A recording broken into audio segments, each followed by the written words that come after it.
Terima kasih Anda masih bersama kami di Prime Time Talk. Kita akan kembali mencoba menghubungi Ibu Ida. Baik, Ibu Ida sudah bergabung bersama kami kembali, Ibu? Iya. Ya, baik. Ibu Ida, kalaupun misalnya memang dari KPU sendiri memang tidak ada niat untuk merusak hasil pemilu, tapi sejumlah pihak kemudian mengatakan apa yang dilakukan KPU ini menimbulkan kecurigaan. Bahkan dari kuasa hukum yang sempat berbincang bersama kami tadi, Pak Firman Wijaya, kuasa hukum Prabowo Hatta, mengatakan bahwa ini akan menjadi amunisi tambahan bagi mereka kemudian menuju sidang sengketa Pilpres di MK nanti, Ibu.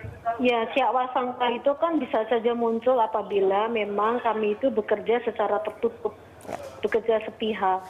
Ya, tidak ada alasan untuk mencurigai KPU karena yang pertama kami mempunyai alasan hukum yang cukup kuat untuk mempersiapkan diri, mempertanggungjawabkan seluruh proses dan hasil pemilu. Kemudian yang kedua, mekanisme yang kami tempuh ini juga memperhatikan asas-asas penyelenggaraan pemilu yang transparan dan yang akuntabel begitu. Bagaimana transparansi itu kami wujudkan tadi kami sudah jelaskan bahwa pembukaan kotak suara itu tidak dilakukan secara sepihak oleh KPU, ya kan? Ada pihak-pihak lain yang bisa melihat bagaimana kami bekerja, kemudian dokumen apa saja yang kami ambil, kemudian dituangkan dalam berita acara, itu bagian dari pertanggungjawaban seluruh proses pembukaan sampai pengambilan dokumen, sampai kotak ditutup dan dikunci lagi. Jadi ini semua ini bisa dipertanggungjawabkan. Ya, dari KPU sendiri sempat menghadirkan Panwaslu juga ya Bu ya, tapi dari pihak Bawaslu sendiri mengatakan bahwa langkah yang dilakukan KPU ini tidak tepat begitu. Bagaimana Ibu? Iya, memang Bawaslu diberikan wewenang untuk melakukan pengawasan, kemudian untuk melakukan kajian sampai dengan munculnya sebuah rekomendasi atas kebijakan ataupun hal-hal teknis yang dilakukan oleh KPU. Nah, sejauh ini di lapangan panitia pengawas pemilu itu juga secara kooperatif mendukung langkah-langkah yang dilakukan oleh KPU Kabupaten Kota mengelola kegiatan menyiapkan alat bukti untuk persidangan di Mahkamah Konstitusi. Oke, baik. Nah, kemudian apabila memang di lapangan di beberapa tempat seperti contohnya itu di Jawa Timur, di Bali, itu ada perdebatan yang sangat keras di sana, kami memang menyarankan untuk ditangguhkan. Semata-mata memang kami tidak ingin terjadi sebuah benturan keras, konflik yang tajam, karena memang para pihak mempunyai persepsi dan pandangan yang berbeda, kemudian di lapangan tidak bisa dilakukan, ya bisa ditangguhkan terlebih dahulu. Baik, Bu Ida, saya ke Bang Rey dulu. Bang Rey, kalau Bang Rey sendiri melihat siapa kemudian yang bisa menjamin bahwa tidak ada permasalahan pada saat membuka kotak suara? Tadi Anda katakan juga sempat menyinggung ada 700 kasus di Pileg kemarin juga begitu Bang Rey? Itu sudah ada 12 saksi partai politiknya. Iya. Itu pertama. Yang kedua, KPU ini kan pakai surat edaran ya. Surat edaran itu mestinya mengikat pihaknya sendiri, tidak mengikat pihak lain. Nah, kalaupun mau sebetulnya ya, surat edaran itu harus ditingkatkan porsinya menjadi peraturan KPU. Misalnya di peraturan apa kayak dibuat yang menyatakan bahwa KPU punya kewenangan untuk melakukan pembongkaran surat kotak suara bila mana ada sengketa di Mahkamah Konstitusi. Nah, ini kalau yang surat edaran ini sifatnya yang mengikat mereka, tidak ada masalah. Ini kan persoalannya tidak. Dibuat surat edaran untuk mengikat apa yang terkait dengan tahapan pemilu. Ya nggak benar gitu loh. Itu salah satunya itu. Nah, kalau misalnya mereka surat edaran ini cukup mengatakan bahwa KPU diperintahkan untuk melihat 24 jam kotak suara. Nah, itu boleh. Nggak ada masalah. Tapi KPU diperintahkan untuk membuka kotak suara, yang kotak suara itu menjadi objek sengketa, nggak cukup. Sumber edaran dasarnya itu, kira-kira begitu loh kira-kira. Ini enggak.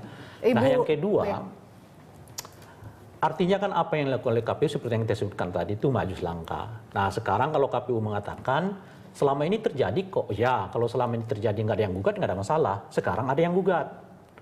Gitu loh. Jadi kelaziman memang bisa dipakai sebagai dasar, tapi selama kelaziman itu tidak digugat orang. Nah, sekarang pasangan Prabowo menggugat tindakan yang dilakukan oleh KPU itu. Bahkan dijadikan sebagai sekarang bahkan mereka mengatakan akan menjadi amunisi baru. Karena harus diingat ya, target dari kalau saya baca ya, kalau perhatikan dengan seksama, target dari pihak Prabowo ini bukan membuktikan adanya 4 gulipat perhitungan suara dengan angka yang selisihnya 8 juta. Target mereka menyatakan memang ada tindakan penyelenggara pemilu yang menyalahi peraturan yang bersifat terstruktur, sistematik dan masif. Nah, dengan tindakan KPU yang terlalu maju ini dengan membuka itu menjadi bahan, menjadi dalil tambahan baru bagi pasangan Prabowo mengatakan kan terbukti tuh bahwa mereka bisa berlaku semena-mena terhadap pelaksanaan dan tahapan pelaksanaan pemilu. Nah, inilah yang kita sebut jaga sikap dari KPU.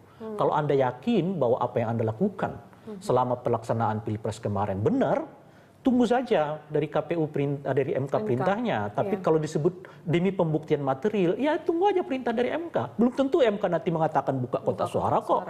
Kira-kira begitu. Jangan-jangan justru MK begitu sidang pertama dia mengatakan, waduh ini udah susah ini kita masukkan ke sidang berikutnya. Selesai sampai di sini. Kan nggak ada apa-apa. Iya, tapi sekarang sudah terjadi konflik. Ya, perbedaan pendapat yang meluas hanya karena tindakan yang terlalu dini dilakukan oleh KPU yang menurut saya tidak hati-hati. Iya, Bu Ida, Anda mendengarkan tanggapan Bang Rey? Ya, saya sungguh memperhatikan fatwa tadi yang disampaikan oleh Bang Ray Rangkuti. Jadi mohon juga dipahami dari perspektif penyelenggara pemilu bahwa maksud dan tujuan kami itu tidak ada niat buruk begitu ya untuk merusak seluruh proses dan hasil pemilu. Semata-mata ini bagian dari pertanggungjawaban KPU untuk menghadirkan dokumen mahkota yang ada di dalam kotak suara. Jadi dokumen yang kami perlukan untuk memberikan penjelasan di muka pengadilan itu tidak semuanya itu ada di luar kotak suara. Jadi manajemen awal itu memang ada dokumen yang kemudian harus disimpan di dalam kotak suara. Nah, di dalam sekali lagi untuk mendukung begitu ya proses peradilan yang cepat dan sederhana.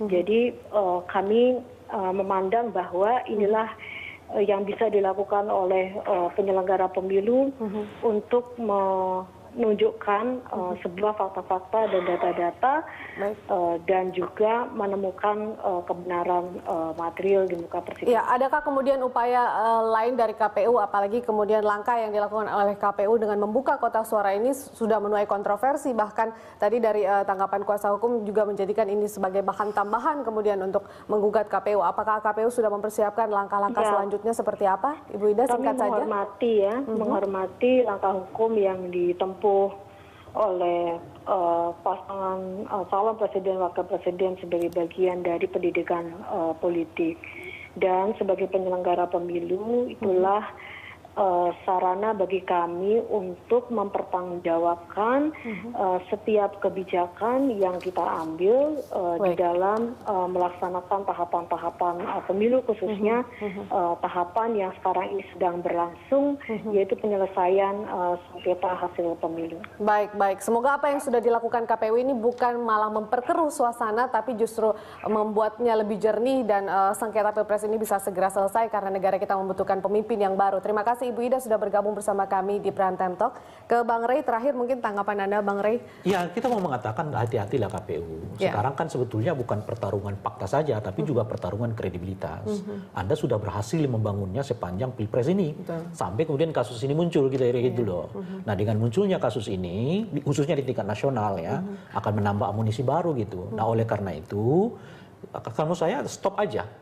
Apa yang sudah dilakukan sampai sekarang stop, jangan lagi ditambahi. Kecuali kalau memang nanti ada rekomendasi dari MK. Kecuali ada perintah dari MK, gitu kalau itu ya memang wajib kan, nggak ada lagi pilihan kecuali harus membukanya gitu. Nah sekarang langkah itu top, surat edaran itu dicabut kalau penting, buat surat edaran baru yang menyatakan bahwa KPU atau anggota penyelenggara pemilu di bawah jangan lagi melakukan tindakan itu karena dianggap tidak tepat dalam kondisi seperti sekarang gitu. Nah mudah-mudahan dengan cara begitu, nah mereka dapat mengembalikan kepercayaan publik yang selama ini sudah mereka bangun luar biasa. Apakah kemudian ada pengamanan yang lebih lagi dengan setelah dibukanya kotak suara ini, Bang Rey, karena kemudian bisa... Sekarang ini kan persoalannya segelnya itu udah segel pertama itu udah berganti. Sekarang kan segel baru. Nah, jadi kalau kita masuk ke agak yang teknis lagi, agak rumit, banyak persoalannya. Segelnya udah dirubah, terus sidik jarinya juga bisa berubah-ubah di dalam. Kalau misalnya harus di-scan sidik jarinya, benar nggak ini macam-macam dan sebagainya gitu. Jangan-jangan juga petugasnya sudah berganti, macam-macam dan seterusnya gitu. Kalau masuk ke detail yang kayak gitu tuh, lebih rumit lagi menjelaskan posisi KPU gitu. Nah, oleh karena itu menurut saya dihentikan saja, di-stop. Kalau penting terbitkan surat edaran baru, karena lagi-lagi mereka membuat surat edaran yang berhubungan dengan pihak di luar mereka.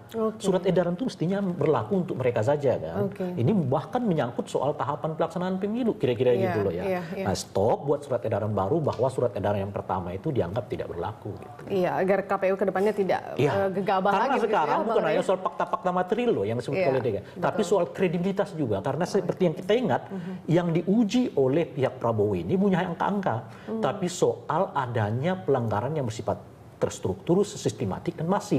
Dan itu hubungannya dengan kredibilitas penyelenggara pemilu. Gitu. Oke, baik Bang Ray, terima kasih Anda sudah memberikan rekomendasi pada hari ini di Prime Time Talk.